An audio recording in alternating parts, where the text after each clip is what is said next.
Sophie Chrétien-Kimel, bonjour. Bonjour. Bienvenue sur Big. Merci. Alors vous Merci êtes la d'accueillir. cofondatrice de Sonorium. Ouais. Qu'est-ce que c'est Sonorium?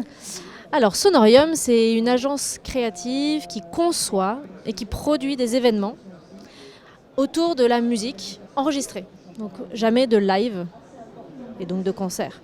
L'idée, c'est de valoriser ce patrimoine musical merveilleux que nous avons et qui est infini, sans cesse renouvelé. Lui donner un écho plus fort que juste sur les plateformes en le faisant vivre en fait dans des événements où on propose de la redécouvrir autrement avec un très bon système son pour avoir la meilleure écoute possible et surtout avec des explications comme un guide au musée qui va nous donner des informations sur les œuvres. Là, un spécialiste ou l'artiste lui-même va venir aussi nous raconter comment il a fait son œuvre. Et on va l'écouter tous ensemble dans des super conditions. Et qu'est-ce qui est à l'origine de cette envie de créer ça? Eh ben, tout simplement d'avoir vécu l'expérience. Je suis évidemment passionnée de musique, mais c'est à l'occasion d'un stage où on m'a demandé, on m'a proposé de participer à une écoute d'un album d'un groupe qui a priori n'était pas forcément ma tasse de thé, en horaire qui n'était pas très adapté. Et en fait, le simple fait de se retrouver en équipe sur des canapés avec un système son qui n'était pas incroyable mais qui n'était pas non plus basique, d'avoir les explications du manager du groupe qui était là pour nous expliquer un peu le contexte de création et d'écouter cet album en entier avec le son fort sans rien faire d'autre et en étant concentré là-dessus. Je suis ressortie de là avec une impression complètement différente sur déjà ce groupe et sur la musique et une impression dans le sens imprimé en moi, un souvenir beaucoup plus fort. Et depuis, j'ai une relation à cet album qui est complètement... alors c'était le premier aussi. Et ça m'a donné envie en fait, de montrer aux gens qu'en fait, quand on écoute la musique comme ça, on la vit complètement différemment. Et donc de créer des événements où on crée ces expériences-là et on met à la disposition de tous des très bons systèmes son et des artistes, des spécialistes qui vont venir nous raconter la musique. Mais alors, qui sont vos clients?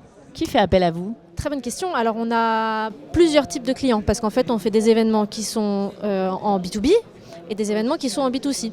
Donc on a toute une partie où ça va être des instituts culturels, pas mal de musées qui vont nous faire venir en fait parce qu'on fait des liens en fait avec les expositions. L'idée c'est aussi de faire des liens avec plein d'autres thématiques et aussi bien en B2B toute entreprise qui veut alors parce qu'on ne fait pas que des écoutes d'albums, on fait aussi plein d'événements autour de l'écoute de musique qui vont faire appel à nous pour ponctuer des séminaires, des team building et vivre cette expérience unique d'écoute de musique dans ces conditions. Comment vous vous êtes fait connaître? Comment on s'est fait connaître petit à petit, voilà, pas après pas, expérience après expérience. Aujourd'hui, ça fait un peu plus de 4 ans qu'on a créé Sonorium. On a fait un peu plus de 70 événements. Donc voilà, après on commence à... Le bouche à oreille fait son travail. La crise sanitaire avec les confinements, ça a aidé pour le coup? Pas du tout. Non, parce que Non, moi j'ai vu des propositions justement d'événements comme ça. Alors la difficulté c'est que nous digitaliser nos événements, c'est des événements qui ont vraiment du sens quand ils sont en physique, pour avoir une qualité de son qui est la meilleure possible. Dès qu'on commence à digitaliser, on perd en qualité parce qu'on n'a pas la maîtrise sur la source finale de diffusion, qui est, pas la source d'ailleurs, mais le système de diffusion final, qui, si la personne a une mauvaise qualité, une mauvaise connexion à ce moment-là, va avoir une mauvaise qualité de son. Donc on a beaucoup plus accentué, augmenté le contenu en fait, plutôt que l'expérience, mais on est très content que ça réouvre et on reprend de plus belle depuis septembre pour proposer des expériences en physique.